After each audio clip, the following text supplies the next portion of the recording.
함께 찬송하실 텐데요. 처음 듣거나 어려운 곡이기도 합니다. 네, 저한테도 너무 어려운데 가사 중에 크고 작은 갈등을 겪곤 하지만 항상 결국 당신을 선택합니다. 주님을 선택하는 그 마음으로 함께 찬양해 보도록 하겠습니다.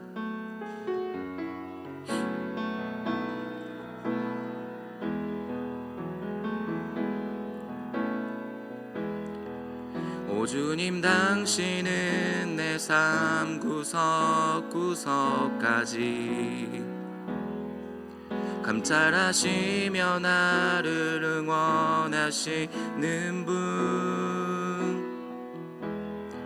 내 길을 밝혀서 영원한 생명의 길로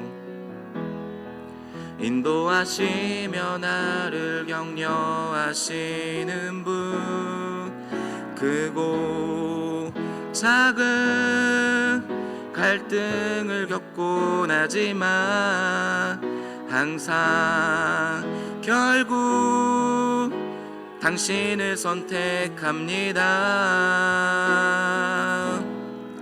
나의 유일한 고백의 대상은 오직 아름다운 당신뿐입니다. 나의 유일한 고백의 대상은 오직 아름다운 당신뿐입니다.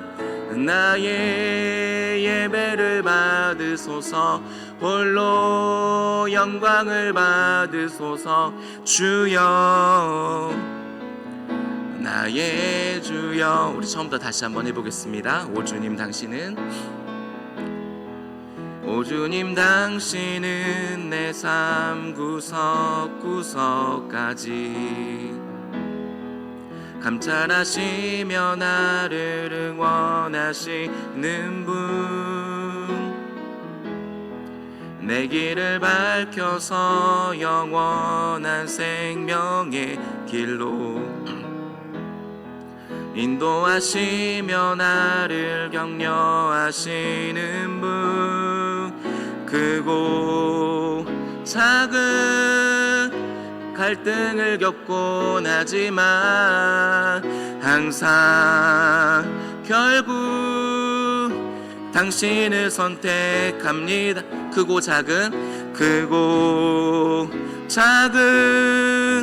갈등을 겪곤 하지만 항상 결국 당신을 선택합니다.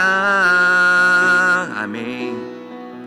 나의 유일한 고백의 대상은 오직 아름다운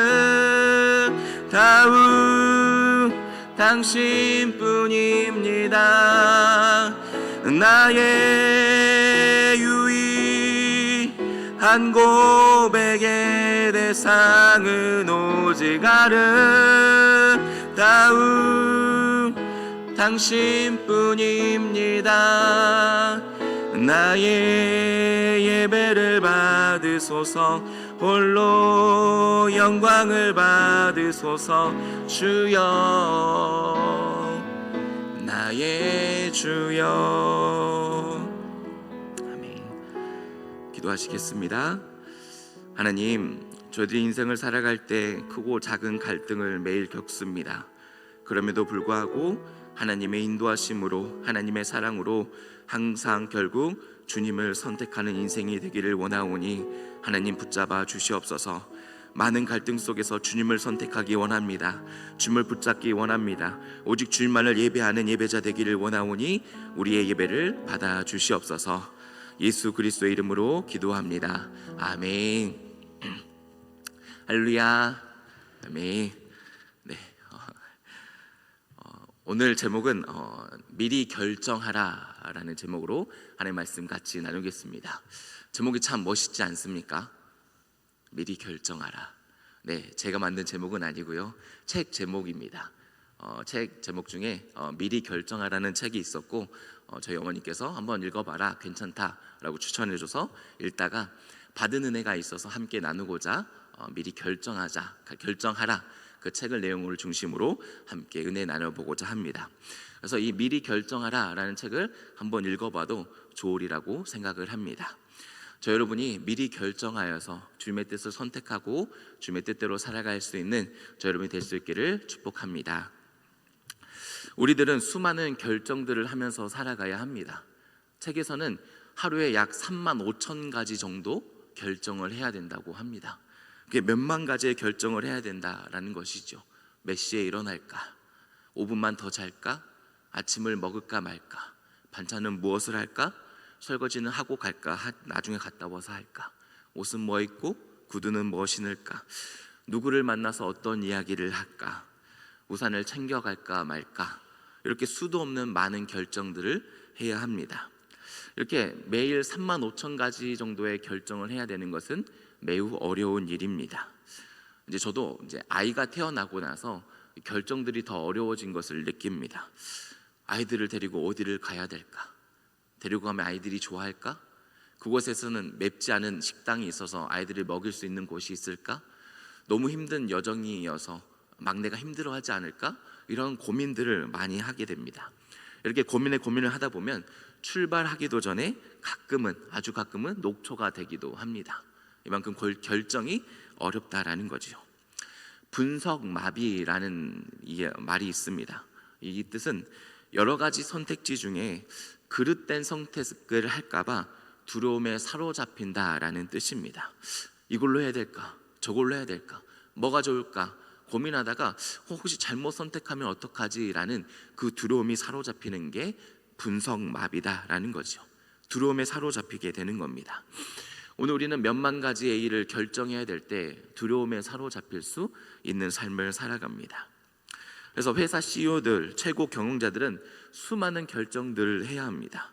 그 결정들이 매우 어려울 겁니다. 자신의 결정 한 번이 몇천 명의 사람들의 방향을 결정할 수도 있습니다. 몇백만 원에서 몇 억까지 이르는 돈이 오고 가고 할 수 있습니다. 한번 이렇게 하자라는 말 한마디에, 종이에 적은 사인 한 번에 그렇게 수많은 결정들이 방향을 지을 수도 있다라는 거지요. 그래서 몇 년 전에 뉴스에 화제가 된 적이 있습니다.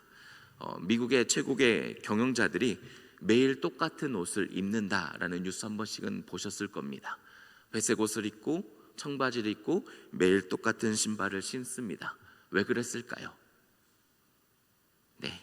수많은 결정들을 해야 할 때 그 결정들을 줄이기 위해서입니다. 중요한 결정에 집중하기 위해서 덜 중요한 결정들을 미리 선택하고 결정해서 매일 똑같은 옷을 입었다라는 겁니다. 우리도 이처럼 미리 결정하면서 살아가야 합니다. 수많은 결정들 중에서 정말 중요한 것을 결정하고 선택하기 위해서입니다. 믿는 사람들도 수많은 결정들이 몇만 가지의 결정들을 해야 합니다. 근데 더 어려운 이유들은 그 수많은 결정 중에서 하나님의 뜻이 무엇인지 또한 분간해야 합니다. 하나님의 뜻이 무엇인지 알아야 되고 그래서 선택해야 되기 때문에 죄송합니다. 믿는 사람들에게는 결정이 더 어려운 것이지요.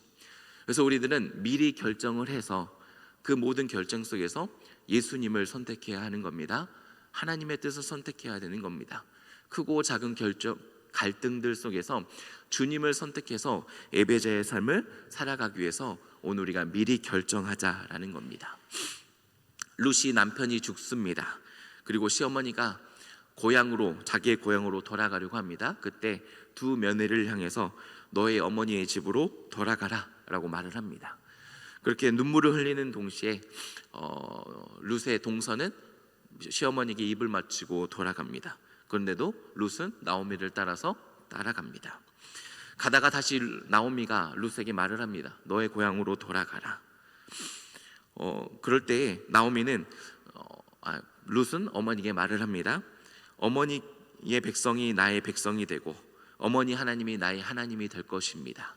거기서 멈추지 않고 어머니께서 죽으시는 곳에 나도 죽고 죽는 이후에 어머니를 떠나면 하나님께서 나에게 벌을 내리시기를 원한다라고 말을 합니다. 그 이야기를 듣고 나오미가 룻이 확실히 결심했구나라고 생각을 하고 더 이상 강권하지 않습니다. 룻이 시어머니의 이야기를 들었을 때 미리 결정한 겁니다. 나는 고향으로 돌아가지 않겠다. 하나님을 따라 살아가겠다. 하나님을 따라갈 때 시어머니를 모시는 것이 나의 소명이기 때문에 돌아가라고 할지라도, 동서가 떠나가고 다시 시어머니가 나를 떠나라고 할지라도 나는 떠나지 않고 어머니와 함께 하겠다라고 해서 바로바로 나옴에게 말하는 겁니다.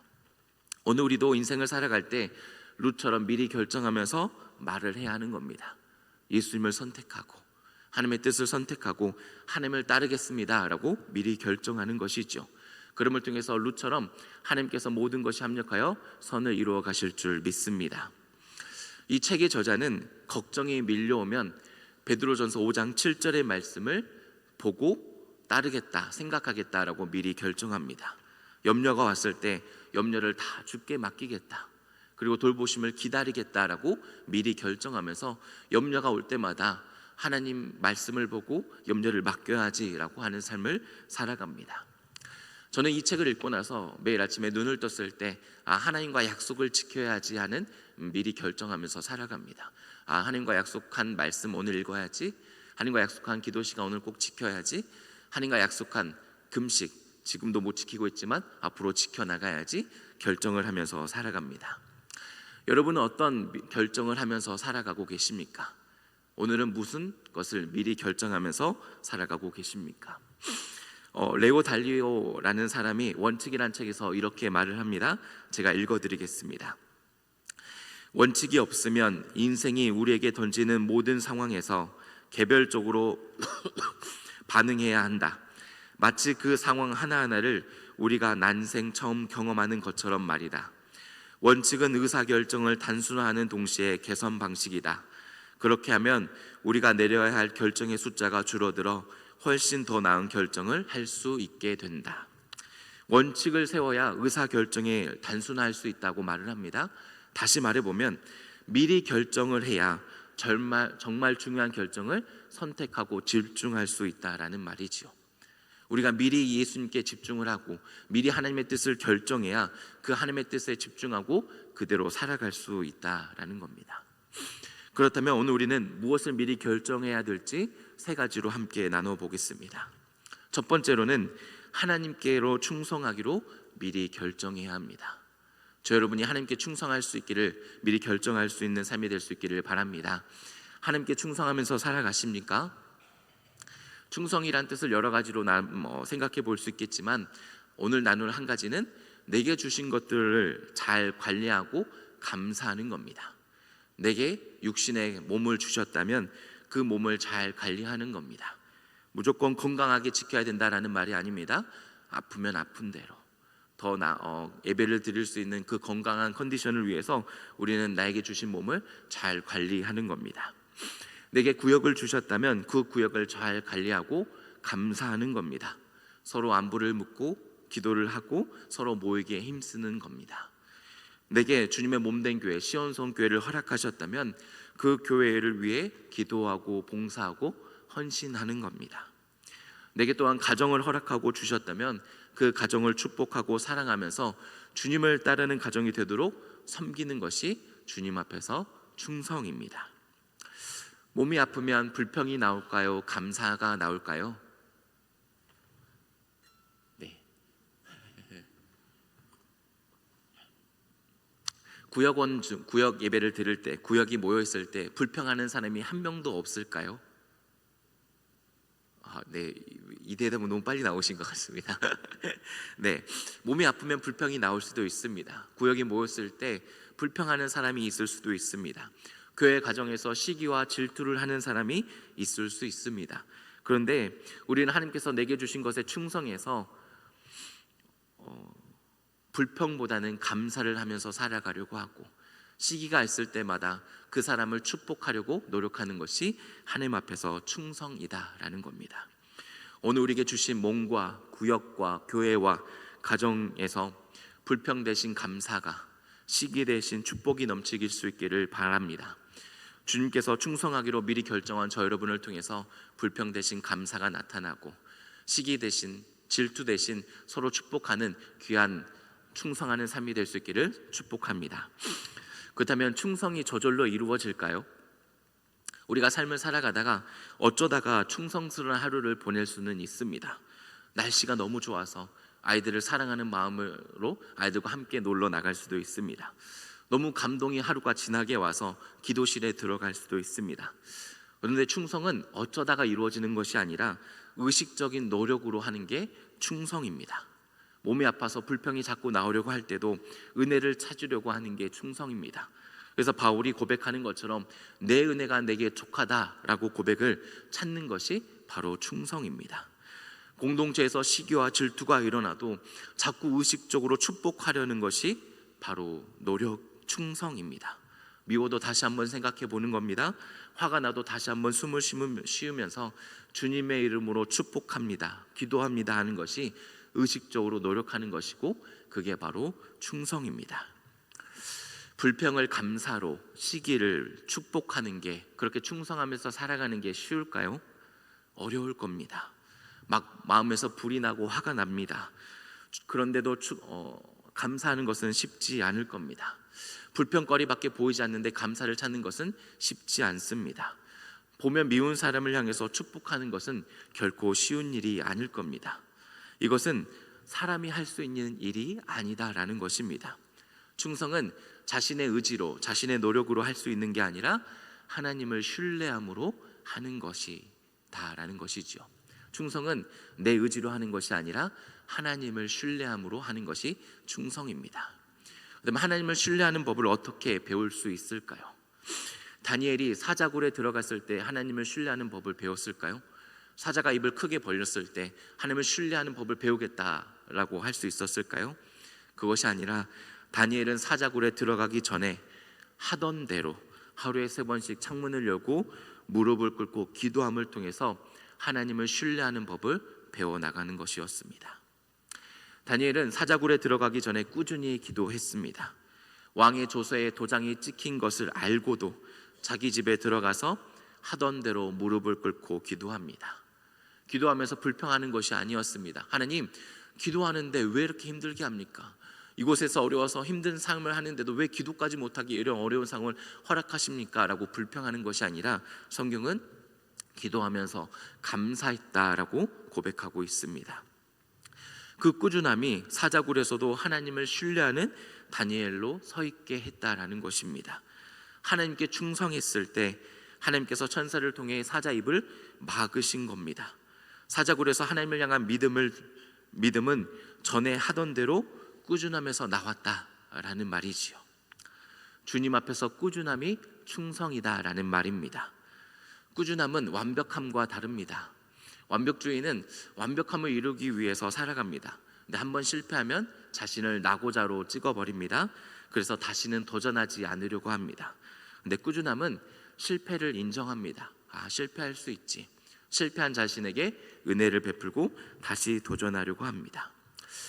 다니엘이 하루에 3번씩 한 번도 빼먹지 않고 기도했을까요? 그러지 못했을 겁니다. 왕이 야근도 시켰을 것이고, 갑자기 감기 걸려서 몸져 누웠을 수도 있을 것이고, 그 기도하는 시간에 갑자기 다른 나라의 사신이 찾아와서 맞이해야 될 수도 있었을 겁니다. 그럼에도 불구하고 다니엘은 다시 하던 대로 꾸준히 하나님 앞에 나와서 기도하는 겁니다. 꾸준함이 하나님 앞에서 충성이다라는 거죠. 우리도 하나님 앞에서 꾸준해야 되는 겁니다. 그것이 충성입니다. 불평이 터져나오고 시기가 나올 때에도 그 불평을 감사로 고백하려고 노력하는 겁니다. 다시 감사로 꾸준하게 고백하려고 하는 겁니다. 다시 남을 시기하는 그 마음이 들 때에도 축복하려고 노력하고 꾸준함을 유지하는 것이 바로 하나님 앞에서 충성이다라는 거지요. 그렇다면 이렇게 꾸준하려면 어떻게 해야 될까요? 꾸준하기 위해선 무엇이 필요할까요? 무엇을 꾸준하게 할지보다 왜 꾸준하게 해야 되는지 왜라는 질문이 중요합니다. 왜가 분명하고 명확해야 꾸준할 수 있다라는 겁니다. 미국을 대상으로 연구한 결과를 보니까 새해 결심이 1월 19일 정도 되면 흐지부지하게 된다라는 연구 결과가 있습니다. 저는 이 연구 결과도 대단하다고 생각을 합니다. 저는 작심삼일에 꾸준하기 때문입니다. 작심삼일만 되면 왜 몸이 아픈지 모르겠습니다. 작심삼일만 되면 왜 무슨 일이 생기는지 모르겠습니다. 그래서 저는 작심삼일에 꾸준합니다. 미국인들은 19일이나 꾸준했다가 흐지부지 되게 한다라고 말을 합니다. 근데 왜 흐지부지하게 되는 걸까요? 왜 19일이나 했음에도 불구하고 꾸준하지 못하는 걸까요? 그것은 왜가 명확하지 않기 때문입니다. 왜가 분명하지 않기 때문입니다. 새해 다이어트를 결심합니다. 새해 성경 일독을 결심합니다. 새해 새벽에 일찍 일어나기를 결심합니다. 근데 왜 이러한 일들이 흐지부지하게 되는 걸까요? 왜 다이어트를 할까요? 왜 다이어트 하십니까? 남에게 잘 보이기 위해서? 이쁜 옷을 입기 위해서? 이런 왜라면 흐지부지하게 됩니다. 왜 성경 일독을 하려고 하십니까? 교회에서 시키니까? 아니면 나의 성취감을 이루기 위해서? 이런 왜라면 흐지부지하게 됩니다. 왜 새벽에 일찍 일어나려고 하십니까? 더 나은 나의 미래의 삶을 위해서? 그렇다면 더 나은 미래는 어떤 걸까요? 이런 왜가 불분명하면, 명확하지 않으면 흐지부지하게 된다라는 것이죠. 믿는 사람은 왜 다이어트 합니까? 하나님께서 내게 주신 몸을 건강하게 지키기 위해서입니다. 그 건강함으로 하나님을 예배하기 위해서입니다. 왜 성경 일독하려고 합니까? 하나님의 말씀이기 때문입니다. 하나님의 뜻을 알기 위해서입니다. 왜 새벽에 일찍 일어나려고 합니까? 일찍 일어나서 하나님을 찬양하며 예배로 하루를 시작하기 위해서. 그 왜가 분명할 때 꾸준할 수 있다라는 말입니다. 다시 말해보면 믿는 사람에게 왜란, 믿는 사람에게 왜가 분명하다라는 말은 내 뜻을 이루려는 것이 아니라 하나님의 뜻을 이루려고 살아가는 것이 분명한 왜다라는 말입니다. 하나님의 뜻이 이 땅에서 이루어지는 왜가 분명할 때 우리는 꾸준할 수 있고 그 꾸준함이 충성된 삶을 살아갈 수 있게 만든다라는 겁니다. 예수님께서는 죽기까지 순종하여 십자가에서 죽으십니다. 어떻게 죽기까지 순종할 수 있었을까요? 십자가에서 죽으실 수 있었을까요? 왜가 분명했기 때문입니다. 하나님의 뜻이 이 땅에서 이루어지는 그 왜가 분명했기 때문에 십자가에서 죽으실 수 있으셨습니다. 예수님은 하나님의 뜻이 이 땅에서 이루어지는 것을 원하셨고 분명한 왜를 가지고 살아가셨기 때문에 죽기까지 십자가에 순종하셨다라는 겁니다. 그렇다면 저와 여러분의 왜는 분명하십니까? 명확한 왜를 가지고 꾸준한 삶을 살아가고 계십니까? 오늘 시편 1절의 말씀 함께 읽어보겠습니다. 1절의 말씀입니다. 시작.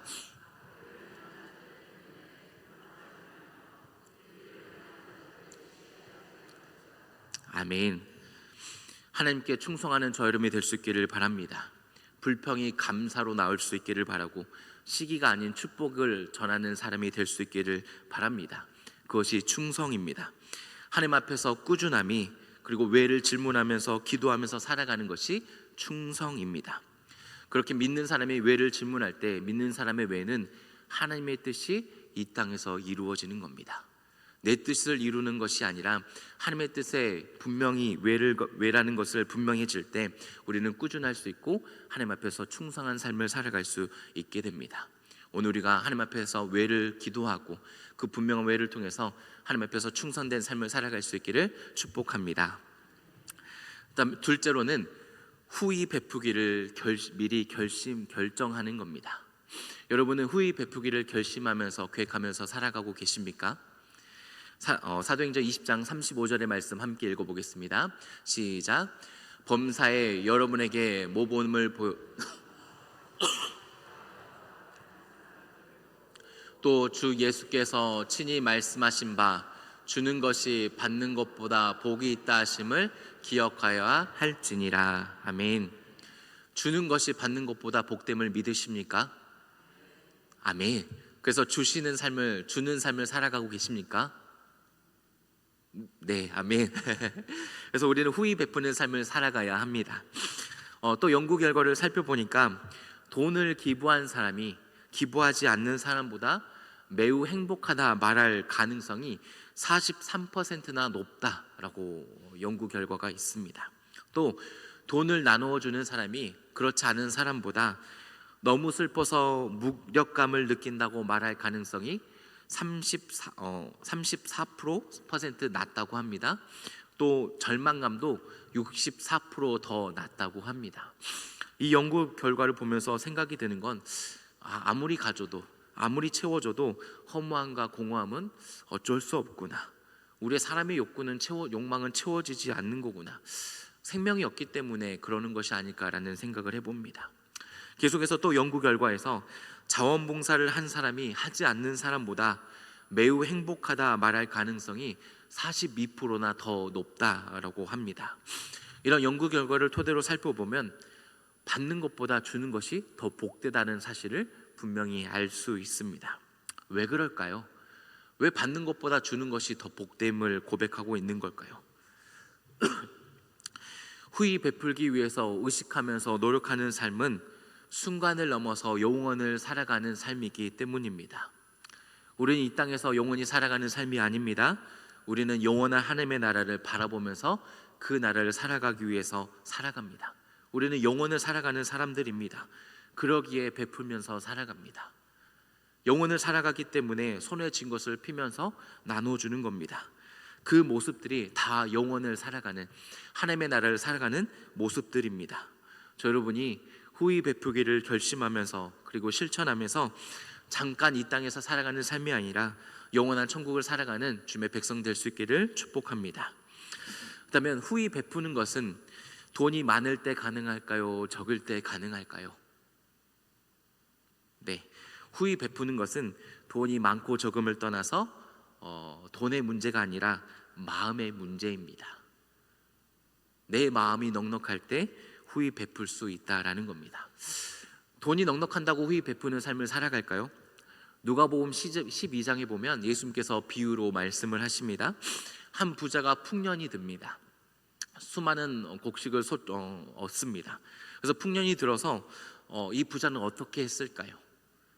더 많은 곡식들을 나눠주고 기부했을까요? 그러지 않고 이 부자는 내가 곡간을 가지고 있는데 쌓아둘 곳이 없다. 어찌할꼬라고 고민을 하다가 내가 가지고 있는 곡간을 하고 더 크게 짓고 그 곡물과 물건을 다 거기에 쌓아두겠다. 그리고 나서는 평안히 쉬고 먹고 마시며 즐거워하겠다라고 말을 합니다.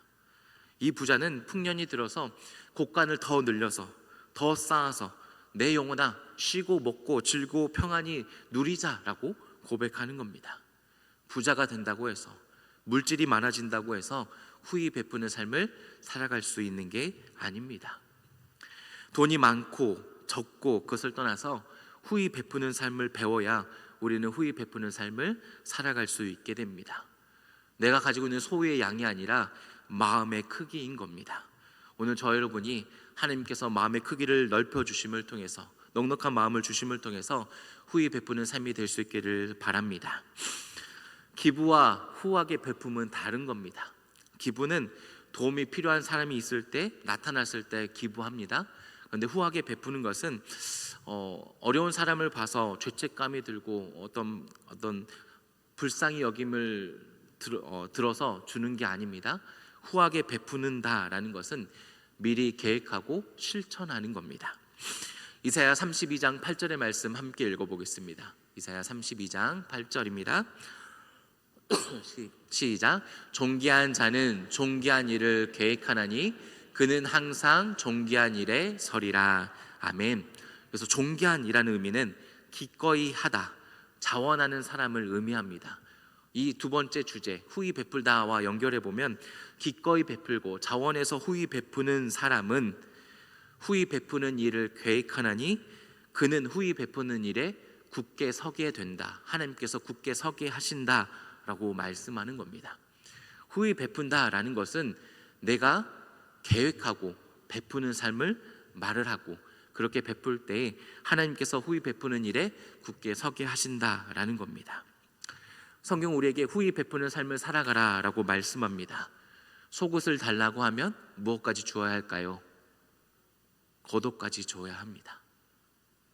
오리를 가자고 하면 심리까지 가야 합니다. 성경은 우리에게 후히 베푸는 삶을 살아가라 라고 말씀하고 있습니다. 누가복음 10장에 보면 선한 사마리아인의 비유가 나옵니다. 제사장과 레위인은 그냥 지나쳐 갑니다. 저 여러분이 정말 조심해야 될 부분입니다. 제사장과 레위인, 하나님을 섬긴다는 바쁘다는 이유로 그냥 바쁘다고 지나쳐 가는 것이죠. 그런데 선한 사마리아인은 그를 돌보고 여관에 눕혀놓고 혹시 치료비가 더 나오면 내가 돌아와서 지불하겠다라고 말을 합니다. 후히 베푸는 겁니다. 예수님께서는 이 사람을 향해서 이웃이고 자비를 베푼 사람이다라고 말씀하고 있습니다. 물질은 돈의 문제가 아닙니다. 우리의 재정은 신앙의 문제이고 영적인 문제다라고 책에서 말을 하고 있습니다. 물질을 그냥 돈의 문제로만 생각하고 살아간다면 우리는 주님과 물질을 겸하여 섬길 수밖에 없게 됩니다. 11조가 무엇일까요? 신명기 14장 23절 이렇게 말을 합니다. 내 하나님 여호와 경외하기를 항상 배울 것이라. 11조는 그냥 나의 10분의 1을 떼어서 하나님께 드리는 것이 아니라 하나님 경외하기를 배우는 것이다 라고 성경은 말씀하고 있습니다. 주님을 인정하면서 90%로 살아가는 것이 11조의 신앙입니다. 근데 우리들은 11조를 두려워하기를 두려워합니다. 어떻게 100%로 살아가는 것이 아니라 90%로 살아가지? 100%로 살아가기도 빠듯하고 부족한데 내 대출은, 내 이자는 어떡하지? 내 자녀들은 어떻게 키우고 내 노후 준비는 어떻게 하지? 90%로 살아갈 수 없어. 100%로 살아가기도 힘든데 어떻게 11조를 떼고 살아가? 라고 말하는 게 우리의 모습일지도 모릅니다. 재정의 문제는 돈의 문제가 아니라 영적인 문제인 겁니다. 하나님의 신뢰함의 문제인 것이다 라고 지금 말을 합니다. 주님께 10%를 떼어서 드리지 못하는데 이웃에게 베풀 수 있을까요? 더 나아가서 후히 베푸는 삶을 살아갈 수 있을까요? 물질을 돈의 문제로만 생각하기 때문입니다. 그런데 물질을 영적인 문제, 신앙의 문제로 생각하면 하나님을 경외하기를 배우는 겁니다. 하나님을 신뢰하면서 살아가는 겁니다. 내게 주신 것에서 하나님의 것을 인정하며 그럼을 통해서 그 주신 것에서 후히 베푸는 것을 계획하면서 나누며 살아가는 것이 바로 후히 베푸는 삶의 모습입니다. 저 여러분이 후히 베푸는 삶을 계획할 수 있기를 바랍니다. 이 땅에서 잠깐 살아가는 삶에서 주먹을 꽉 움켜쥐는 것이 아니라 그 주먹을 펴서 영원을 사모하며 영원을 살아갈 수 있는 저 여러분이 될 수 있기를 바랍니다. 그래서 이 땅에서 보물을 쌓는 삶이 아니라 천국의 보물을 쌓는 천국의 백성이 되어야 된다라는 말입니다. 오늘 본문 3절의 말씀 함께 읽어보겠습니다. 3절의 말씀입니다. 시작.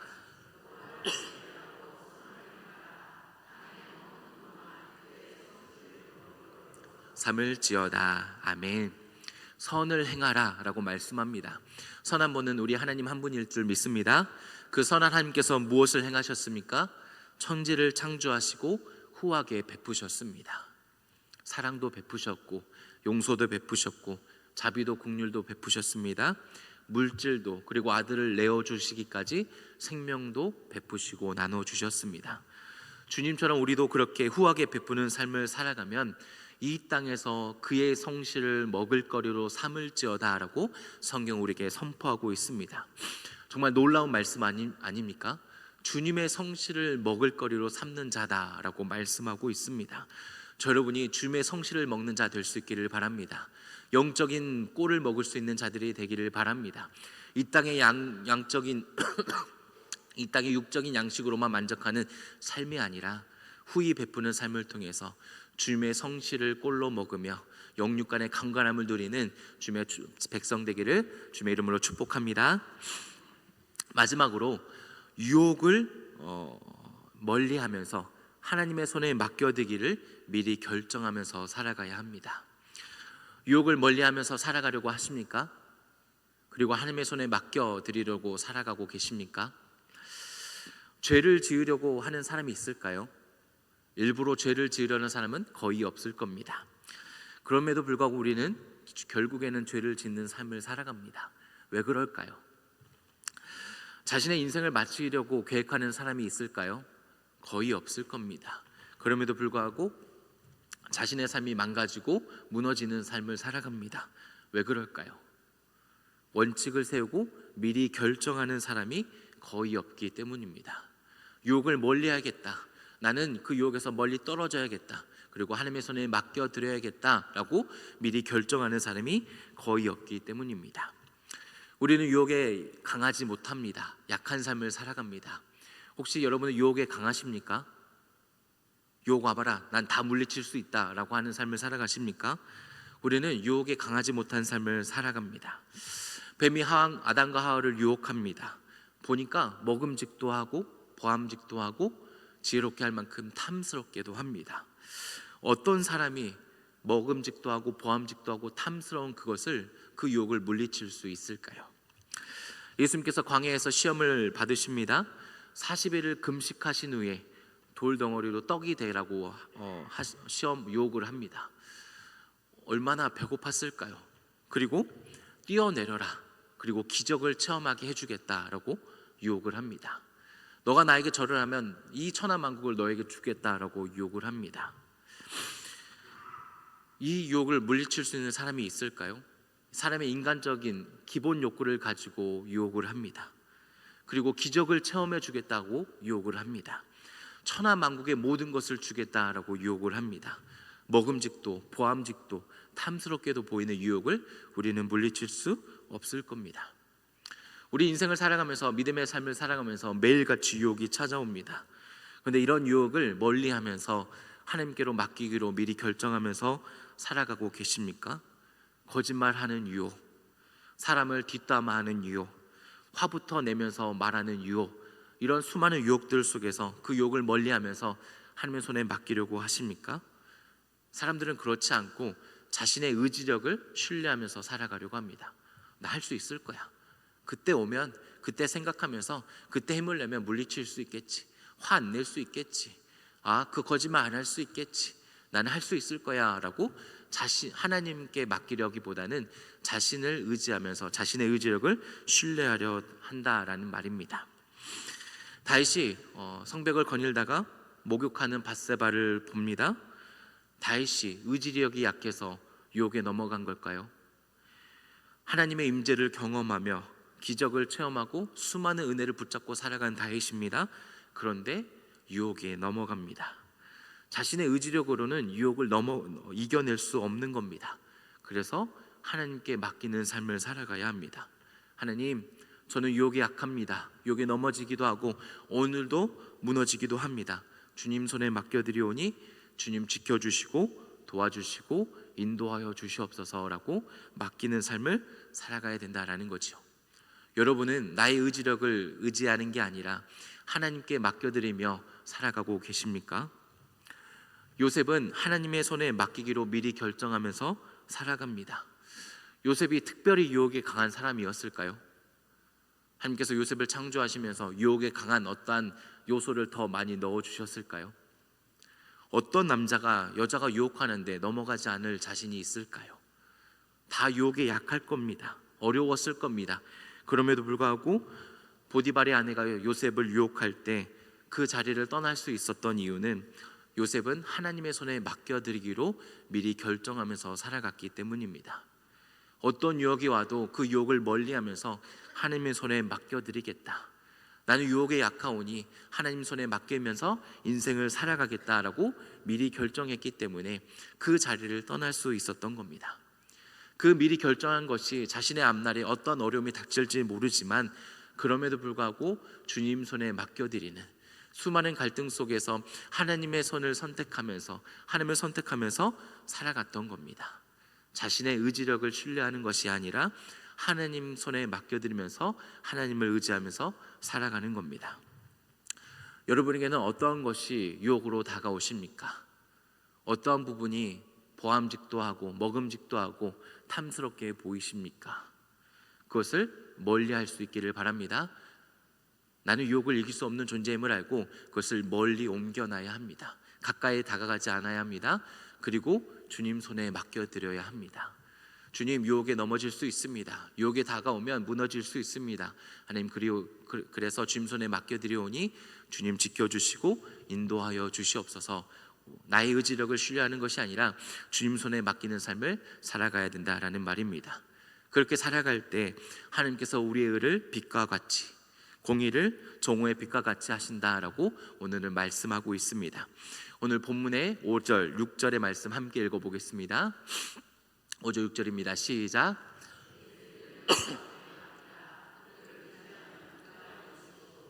내 의를 빛과 같이 나타내시며 내 공의를 정오의 빛과 같이 하시리로다. 아멘. 저 여러분이 내 의지력을 신뢰하는 것이 아니라 하나님의 손에 맡겨드릴 수 있기를 바랍니다. 우리들은 유혹을 이길 수 없는 존재입니다. 연약한 존재입니다. 그래서 하나님 손에 맡겨드리는 겁니다. 하나님 손에 맡겨드리오니 유혹을 이기는 삶이 되게 하시고 주님의 선하신 뜻대로 인도하여 주시옵소서, 보호하여 주시옵소서. 그럴 때 주님께서 우리의 의와 공의를 빛과 같이 나타내 주실 줄 믿습니다. 말씀을 정리합니다. 우리는 수많은 결정들을 선택하면서 살아가야 합니다. 우리는 무엇을 선택하며 결정해야 하는 걸까요? 무엇을 미리 결정해야 하는 걸까요? 예수님을 선택해야 하는 겁니다. 믿음을 선택해야 하는 겁니다. 하나님의 뜻을 선택할 수 있는 저 여러분이 될 수 있기를 바랍니다. 그 구체적인 모습이 충성하는 겁니다. 충성은 믿는 사람이 왜라는 질문을 던졌을 때 나의 뜻이 이루어지는 것이 아니라 하나님의 뜻이 이루어진 것을 분명히 아는 겁니다. 그 분명을 알을 통해서 감사를 고백하면서 시기하는 사람에게 축복하는 삶을 살아가는 게 충성하는 삶입니다. 또한 우리는 후히 베푸기를 미리 결정하는 겁니다. 영원을 사모하면서 영원을 살아가는 겁니다. 그럴 때 성실을 먹을거리로 삼아 주실 줄 믿습니다. 또한 우리는 모든 것을 하나님의 손에 맡겨드리는 겁니다. 내 의지력이 아니라 하나님의 손에 맡겨드림을 통해서 하나님을 신뢰하면서 살아가는 겁니다. 그럴 때 하나님께서 모든 것이 합력하여 선을 이루어 가실 줄 믿습니다. 저 여러분이 미리 결정하여서 하나님을 선택하고 하나님의 뜻대로 제자의 삶을 살아갈 수 있기를 주님의 이름으로 축복합니다. 함께 찬송하시겠습니다. 나의 예배를 받으소서. 함께 찬양하시겠습니다.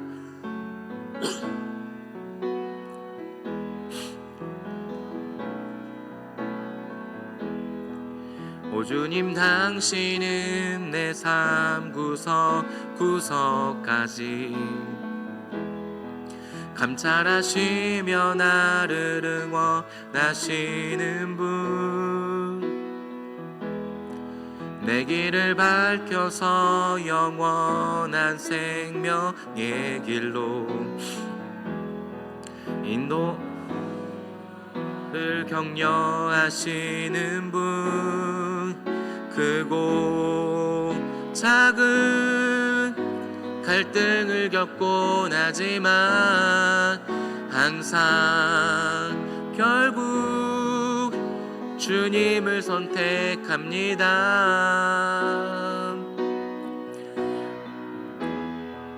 유일한 고백의 대상은 오직 아름다운 주님뿐입니다. 나의 유일한 고백의 대상은 오직 아름다운 주님뿐입니다.